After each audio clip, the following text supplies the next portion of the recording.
Bonjour à toutes et à tous et merci de nous rejoindre pour ce webinaire consacré aux sociétés de croissance de grande et moyenne capitalisation, un univers qui combine innovation, solidité financière et visibilité à long terme. Dans un contexte de marché en mutation entre normalisation des taux, retour des fondamentaux et accélération technologique, les larges et mid-cap de croissance occupent une place stratégique dans les portefeuilles. Elles sont souvent les premières à capter les grandes tendances structurelles, tout en offrant une profondeur de marché et une résilience que l'on retrouve moins dans les segments plus volatiles. Pour éclairer ces enjeux, j'ai le plaisir d'accueillir aujourd'hui Gilles Sidbon, directeur des gestions actions chez Dorval Asset Management, qui déploie une stratégie sur cet univers via le fonds Dorval Driver Europe. Nous allons aborder ensemble 5 questions clés pour comprendre comment investir dans ces entreprises aujourd'hui et surtout demain. Bonjour Gilles, donc merci d'être là aujourd'hui pour cette interview. Première question, comment définiriez-vous aujourd'hui les sociétés de croissance de grande et moyenne capitalisation, y compris sous l'angle des enjeux de durabilité, et quel rôle jouent-elles dans l'environnement de marché actuel? Alors bonjour Stéphane. Alors les sociétés de croissance, il y a dans le mot croissance, il y a croissance, donc c'est croissance du chiffre d'affaires, croissance des profits. Et donc ce qu'on va rechercher sur l'environnement de croissance, c'est un certain niveau de croissance pour le free cash flow, pour le chiffre d'affaires, mais c'est aussi la variabilité de taux de croissance et notamment d'avoir une variabilité réduite de ces taux de croissance. Donc on veut que la croissance soit régulière dans le temps. Un des autres éléments qui est important quand on parle de croissance, alors des fois on utilise le terme de qualité et de croissance de façon interchangeable. On va aussi rechercher des sociétés qui ont des bilans qui sont solides et qui sont sains, avec des équipes de management qui sont fortes et qui répondent à des critères d'éléments d'analyse extra-financière qui sont importants.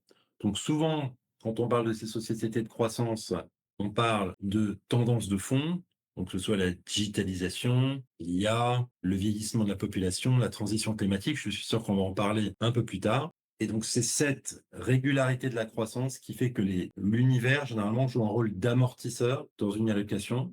Parce que notre conviction profonde chez Dorval, c'est que c'est la croissance des profits qui fait la performance boursière dans le temps. Et donc, l'idée, c'est d'essayer de se laisser porter par la croissance des profits pour pouvoir bénéficier de la croissance du prix des actions. Très bien, merci, c'est très clair. Justement, on va revenir sur les grandes tendances. Quelles sont, selon vous, les grandes tendances structurelles qui soutiennent la croissance de ces entreprises aujourd'hui et pour les années à venir? Alors, les grandes tendances, il y en a une dont on parle beaucoup en ce moment, c'est l'intelligence artificielle. Et donc, de façon un peu plus large, on peut dire aussi tout ce qui est digitalisation. Donc, digitalisation de l'économie, des processus de consommation, de la façon dont on fait la facturation, la façon dont on fait des paiements. Donc ça, c'est une tendance de fond qui est là avec nous depuis déjà un certain temps. Il y a tout ce qui est aussi donc le vieillissement de la population et notamment tout ce qu'on va pouvoir réaliser en termes d'innovation dans le domaine de la santé, du diagnostic. Ensuite, il y a des tendances sur tout ce qui est la défense et la souveraineté. Donc malheureusement, l'actualité du moment nous le montre. Il est primordial pour l'Europe de pouvoir avoir les moyens de son indépendance, qu'elle soit technologique, évidemment du point de vue de la défense, du point de vue de l'approvisionnement, notamment pour tout ce qui est composants pharmaceutiques. Donc il y a plusieurs tendances de ce type. Il y a évidemment la transition climatique, qui est un des enjeux clés de notre siècle. Donc l'actualité du moment nous montre l'importance qui est la nôtre de pouvoir réaliser une indépendance énergétique avec un investissement dans les infrastructures d'énergie renouvelables. Donc ça, ce sont certaines des tendances de fond qu'on va pouvoir retrouver dans les valeurs de croissance. Très bien, donc on voit qu'il y a des tendances assez nombreuses, diversifiées et complémentaires. Dans un univers aussi vaste, comment sélectionnez-vous les entreprises capables de délivrer une croissance durable dans le temps? Comment intégrez-vous les critères ESG dans votre processus d'investissement? Alors en fait, pour la sélection des valeurs, donc un processus d'investissement, c'est vraiment quatre choses. La constitution d'un univers, donc c'est la génération d'idées. Et donc en termes de génération d'idées, ce qu'on va rechercher, donc, comme on l'a évoqué, donc c'est un certain niveau de croissance avec un niveau de volatilité de la croissance qui est bas. Donc ça, c'est un petit peu une des bases. Donc ça se fait au travers des rencontres qu'on fait avec les sociétés. Donc, on rencontre beaucoup de sociétés tous les ans avec plus de 300 meetings sociétés réalisés sur l'année 2025. Ça se fait aussi au travers de filtres financiers. Donc, on va screener l'univers en Europe sur certains niveaux de croissance, tels qu'on l'a évoqué, et en cherchant aussi donc une qualité de bilan, des niveaux de rendement sur capitaux employés qui ont un certain seuil, qui sont généralement la preuve numérique et financière d'un avantage compétitif, d'une capacité à passer des prix. Donc, je dirais que donc la première étape du process, donc c'est vraiment la génération d'idées. Ensuite, en termes de valorisation, on a une approche très fondamentale chez Dorval, donc avec l'utilisation de la valeur intrinsèque. Donc ça, c'est vraiment pour chaque société qui est évaluée, calculer ce qui va être sa valeur telle qu'on la perçoit. Et donc, on utilise pour cela une méthode de calcul qui est beaucoup basée sur les multiples d'entreprises. Donc, c'est que vaut une société par rapport à son historique de valorisation? Que vaut la société par rapport à un univers de comparables? Une des meilleures métriques, selon nous, à utiliser, c'est combien est-ce qu'un acquéreur est prêt à payer dans un contexte de fusion et acquisition pour une cible. Donc ça, c'est vraiment, ça nous donne un bon benchmark de ce que peut valoir une société. On va utiliser dans certains cas aussi des méthodes de DCF ou de LBO, modèles, pour voir un petit peu ce que peut valoir une société dans un cas de rachat. Donc ça, c'est ensuite pour valoriser donc les différents dossiers. Ça, c'est la deuxième étape. Après, donc, il y a une étape de construction de portefeuille. Donc, en fait, en fonction des caractéristiques des sociétés, donc que ce soit des éléments donc de qualité de bilan, donc est-ce qu'il y a beaucoup de dettes ou pas, est-ce que la société est leveragée, sur des éléments d'analyse extra-financière, donc la qualité du management, de la gouvernance, est-ce qu'il y a des controverses, sur des éléments ensuite de liquidité, est-ce que le titre se trade beaucoup ou pas, quel est le volume quotidien. Par rapport à ça, on va définir donc une marge de sécurité qu'on recherche pour le type de valeur. Donc avoir 20% d'upside sur L'Oréal ou par exemple Inditex, donc Zara, c'est pas la même chose que d'avoir 20% d'upside sur une société comme Mittal, une société dans l'acier qui est beaucoup plus volatile. Et donc, on va définir des niveaux de marge de sécurité en fonction de ces caractéristiques. Et ensuite, on va construire le portefeuille en fonction des upsides potentiels, donc valeur par valeur. Et donc, on va constituer un portefeuille de sociétés donc, qui remplissent les caractéristiques dont on a parlé. On est sur un univers qui est profond, notamment sur tout ce qui est large cap. On a dans notre univers de fonctionnement à peu près 150 valeurs pour à peu près 4 trillions et demi ou 5 trillions d'euros de market cap. Donc, on est sur des sociétés qui sont liquides, qui permettent de fonctionner, de constituer le portefeuille. Et donc, la dernière étape en termes de processus, donc c'est vraiment la gestion des risques. Donc la gestion des risques, ça veut dire différentes choses pour différentes personnes. Et donc pour nous, donc le premier élément de gestion des risques, c'est avant tout de bien connaître les sociétés qu'on a en portefeuille. Donc ça fait un peu tarte à la crème de dire ça, mais en connaissant bien ces dossiers, c'est là où on va pouvoir intervenir, notamment quand il y a des décrochages. Donc c'est vrai qu'une question qu'on se pose systématiquement quand il y a un décrochage, c'est qu'est-ce qui est de nature conjoncturelle et qu'est-ce qui est de nature structurelle. Donc, dans l'actualité du moment, on est au début de la deuxième semaine de cette seconde guerre en Iran au moment de la captation. Voilà, on est tout à fait dans le conjoncturel. Donc, c'est un peu la question qui est toujours posée. Donc, le fait d'avoir au final peu de valeurs en portefeuille, donc dans la poche cœur du portefeuille, on a à peu près 40 valeurs. Donc, le fait d'avoir ces valeurs fait qu'on peut bien les connaître et bien les suivre. On crée l'univers comme ça. Donc, le processus, donc, c'est ces quatre choses-là que j'ai évoquées. Donc, le sourcing, la valorisation, la construction du portefeuille et la gestion des risques. Donc la gestion des risques, donc, comme je l'ai dit, c'est connaître ses dossiers, avoir peu de dossiers. On vend quand in fine, soit on est arrivé au target price, soit on trouve d'autres opportunités plus intéressantes ailleurs, et on n'utilise pas de stop loss de façon systématique. Donc ça, c'est vraiment pour la poche cœur du portefeuille. Donc ça, on l'a pas évoqué auparavant, mais dans le fonds que l'on gère, on va peut-être en parler un peu plus tard, on utilise Oui. la poche cœur satellite. Donc peut-être je vais laisser ce sujet pour la suite. Mais ça, c'est tout ce que je viens d'évoquer vraiment par rapport aux valeurs de croissance, c'est ce qu'on utilisait. Donc, typiquement, les niveaux de croissance qu'on va rechercher, donc quand on fait du scoring financier, on a dit qu'on faisait des filtres financiers, on va définir différents niveaux de croissance qu'on considère être attractifs, donc au-delà de 15%, entre 10 et 15%, de 5 à 15%, que ce soit pour le chiffre d'affaires ou pour le free cash flow. En termes de rendement sur capitaux employés, on va chercher au-delà de 15%, entre 12 et 15%, moins de 12%. Et donc, en fait, ça va nous donner une différente segmentation de l'univers et on va s'intéresser donc aux fondamentaux les plus attractifs, mais ensuite qu'on doit quand même aussi mettre en rapport avec la valorisation de la société à la date où on l'évalue. Merci pour ce décryptage détaillé de la philosophie d'investissement. On va rentrer justement donc plus dans le focus produit, j'ai envie de dire. Donc, est-ce que vous pouvez nous présenter votre gamme driver, puis détailler les caractéristiques clés de votre fonds Dorval Driver Europe, notamment son intégration des facteurs de durabilité et son label ISR? Effectivement, donc la gamme Driver Europe se compose de 2 fonds. Donc, il y a un fonds Driver Europe qui est un fonds large cap et il y a un fonds Dorval Driver SMID qui inclut tout ce qui est SMID et small. Donc, il y a un cut-off qui est fait à peu près entre 6 et 8 milliards. Donc, c'est quelque chose qui est relativement souple. Donc, le fonds Dorval Drivers Europe est un fonds PEable. Les 2 fonds d'ailleurs sont PEables. Le fonds Dorval Drivers Europe. Donc, on est sur un univers Europe large. Et sur le fonds SMID, on est sur un univers Europe large sans les UK. Donc les 2 fonds sont labellisés ISR. Donc ils intègrent des critères d'évaluation ESG et voir comment est-ce qu'on contribue au facteur E, donc d'environnement social et gouvernance. Donc on est aussi sur des investissements durables. Donc le fonds Dorval Drivers Europe, c'est un fonds, donc, comme on l'a évoqué, qui a en fait 2 moteurs de performance. Donc il y a une poche de cœur qui correspond donc aux valeurs de croissance telles qu'on en a parlé auparavant. Donc un niveau de croissance élevé, régulière dans le temps, donc des retours sur capitaux employés qui sont importants, avec une qualité du management, des barrières à l'entrée qui sont fortes.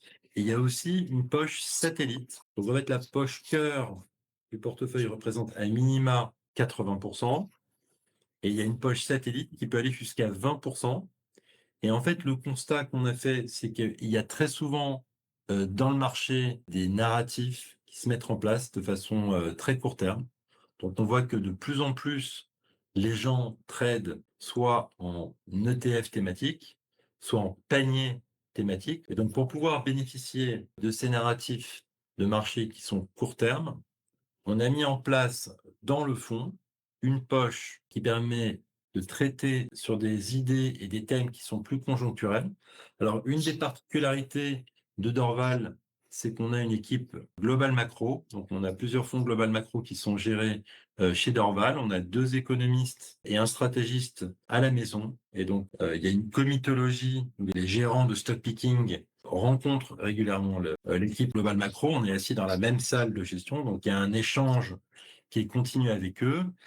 Et en fait, va se faire la rencontre entre le stock picking bottom-up et les idées globales macro top-down. Et c'est en fait comme ça que cette poche satellite va vivre et on a pu mettre en place dedans des thèmes tels que les financières européennes, le plan allemand, la consolidation des télécoms. Donc ça, ce sont des sujets qui sont un petit peu différents des sujets de croissance structurelle tels qu'on en a parlé auparavant. Et donc ça, c'est vraiment une des originalités qui est mise en place dans le fonds Dorval Drivers Europe. On va poser aussi la question de savoir comment est-ce qu'on intégrait les critères ESG. Donc, comme on l'a dit, le fonds est labellisé ISR.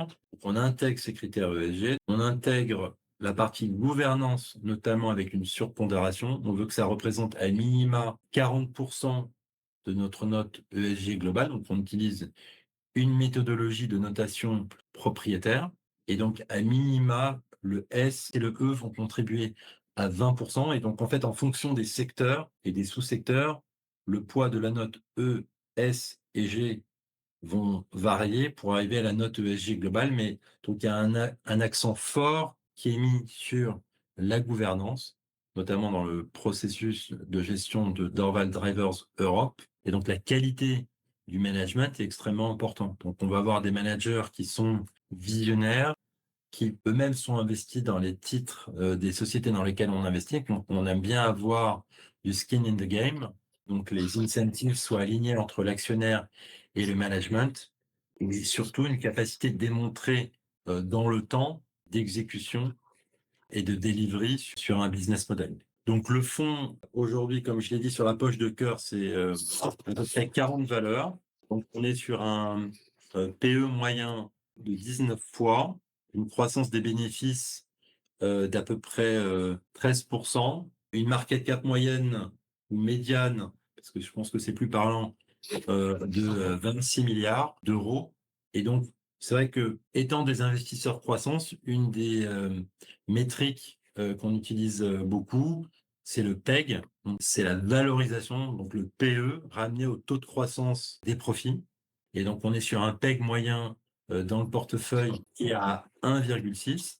Donc voilà, donc c'est un petit peu des éléments dont on a parlé. D'un point de vue pays, les pays ont la France à 22%, l'Allemagne à 14%, les Pays-Bas à 13%, l'Angleterre à 11%. Donc après, ça se divise. Donc c'est vraiment l'Europe large, hein. On inclut la Suisse dans l'univers, on inclut l'Angleterre. Et en termes de secteur, donc on a les industriels à peu près à 25%, la technologie à 16%, la santé à 14%, les financières à peu près à 13%. Et après, des éléments plus bas pour la suite. Parfait, très complet. On en arrive déjà à la dernière question de cette interview. Selon vous, pourquoi est-ce un moment intéressant pour renforcer l'exposition aux sociétés de croissance de grande et moyenne capitalisation, notamment celles intégrant des modèles durables et alignés avec les critères ISR? Alors, on l'a évoqué un peu plus tôt auparavant, hein. Donc, on connaît l'actualité du moment, hein. Cette captation se fait le 9 mars, donc on est à la semaine 2 de la guerre avec l'Iran. Au-delà de ça, on sait que les fonds de croissance, in fine, brillent quand justement il y a un ralentissement de la croissance. Donc, on dit souvent que quand les taux baissent, c'est là où les fonds croissance vont mieux se comporter. Et généralement, pourquoi est-ce que les taux baissent? En général, c'est parce que justement, il y a un ralentissement économique. Donc, est-ce qu'in fine, le conflit tel qu'il a lieu en ce moment va amener à un ralentissement économique? On ne sait pas ce qui va se passer sur le prix du pétrole et comment est-ce que ça va ou pas rentrer dans la PNL des gens, et comment est-ce que dans l'économie donc globale, comment est-ce que ça va impacter. Ce qu'on peut dire, et on revient un petit peu sur notre conviction très forte, c'est que la performance boursière dans le temps, c'est la croissance des profits, et notamment quand il y a des épisodes comme ce qu'on est en train de vivre en ce moment, les valeurs de croissance et les fonds de croissance ont une place naturelle, on le pense, dans une allocation, puisqu'elles vont jouer une espèce de rôle d'amortisseur, notamment comme il y a des chocs, comme on peut le connaître en ce moment. Alors, ce qu'on a observé sur l'univers, c'est que depuis le début de l'année, beaucoup de ces valeurs de croissance avaient pas mal baissé, parce que les gens s'étaient positionnés clairement sur des valeurs plus cycliques, avec une reprise du cycle qui était attendue, notamment drivée par la croissance des sociétés liées à l'intelligence artificielle et à la construction d'un écosystème, donc des fameux data centers. Donc il y a eu une grosse rotation vers ce type de valeurs, donc par exemple d'équipements pour les semi-conducteurs, pour tout ce qui est électrification. Il y a eu pas mal de sociétés de croissance qui ont été mises, selon nous, à tort, dans des paniers des perdants de l'intelligence artificielle, hein. On peut penser aux agences de pub telles que Publicis, aux boîtes d'IT services, aux publishers professionnels, aux boîtes de logiciels telles que SAP. On a dit, au départ, on a dit elles vont être des gagnantes. Après, on a dit elles sont des perdantes. Finalement, on voit que depuis le début du conflit, ces valeurs se comportent beaucoup mieux boursièrement et qu'elles jouent justement ce rôle d'amortisseur. Donc aujourd'hui, il y a une normalisation. On a dit l'année dernière, il y a eu les tarifs imposés par l'administration américaine, donc qui ont été retoqués par la Cour suprême récemment. On voyait le dollar qui baissait énormément. Au moment où on se parle, le dollar est revenu entre 1,15 et 1,16. In fine, ces valeurs de croissance, de qualité, qui sont aussi, très souvent aussi des valeurs exportatrices, finalement ont été pénalisées par la baisse du dollar. Donc si finalement on revient sur un rebond du dollar qui est plus durable, ce sont des sociétés qui vont clairement bénéficier. Donc ça, ce serait un facteur clairement qui pousserait pour revenir vers ces valeurs de croissance. Et voilà, après, on ne sait pas ce qui va se passer avec ce conflit, combien de temps ça va durer. Le thème de l'intelligence artificielle va revenir. Est-ce qu'on va remettre ces sociétés qui étaient vues comme des perdantes de l'IA, est-ce qu'elles vont se retrouver à nouveau sanctionnées boursièrement? Ça, c'est un peu trop tôt pour le dire. Selon nous, il y a eu vraiment une grosse mécompréhension sur beaucoup de ces dossiers, ce qui crée des opportunités, hein, puisqu'on a vu des de-ratings qui étaient vraiment massifs par rapport à certaines de ces valeurs. On peut penser à Relix, notamment, qui est une société de publication professionnelle, une société comme Volters, une société comme SAP. Il y a eu vraiment des ratings massifs, donc, mais qui vraiment interpellent. Donc on pense qu'il y a pas mal de choses qui fait qu'en fait ça c'est intéressant et ça redevient intéressant. Donc en termes de timing, il y a vraiment quelque chose qui est en train de se jouer. Et c'est vrai que je veux peut-être reprendre juste un pas un peu en arrière et revenir à la proposition de valeur. Ce qu'on fait, donc la conviction, c'est que c'est la croissance. Et c'est la croissance qui porte et qui fait la performance boursière dans le temps. Donc nous, on est sur ce segment. Le fonds est toujours investi, toujours à 100%. Donc on n'a pas cette volonté de vouloir timer le marché, d'avoir 10% de cash ou 5% de cash. Donc, dans la proposition de valeur, on veut dire à nos porteurs qu'on est toujours investi. Donc, c'est eux qui feront les décisions d'allocation. Donc, il y a cette poche cœur satellite. Et donc, la poche satellite permet un petit peu de bénéficier de tendances plus court terme. Elle est plus dynamique. Et enfin, en termes de proposition de valeur, on pense que ce positionnement croissance permet de bénéficier des tendances structurelles, des méga tendances qu'on a pu évoquer un peu plus haut. Merci beaucoup, Gilles, pour ces éclairages tout au long de cette interview. Pour synthétiser et conclure, donc ce que nous retenons aujourd'hui, c'est que les sociétés de croissance de grande et moyenne capitalisation restent un pilier essentiel pour accompagner les portefeuilles dans la durée. Elles combinent innovation, visibilité et solidité financière, tout en étant au cœur des grandes transformations économiques. Nous avons également vu combien l'intégration des facteurs durabilité et l'obtention du label ISR structure votre approche. Pour les conseillers, c'est un point clé. Disposer de solutions de croissance qui respectent un cadre ESG exigeant, transparent et conforme aux attentes réglementaires renforce à la fois la confiance et la lisibilité des allocations proposées à nos clients. Dans un marché où les cycles se réinventent mais où les tendances structurelles s'accélèrent, ces stratégies offrent un équilibre précieux entre potentiel de performance et responsabilité. Merci à toutes et à tous pour votre participation. Nous restons à votre disposition pour approfondir ces sujets. Très bonne journée à tous. Merci Stéphane.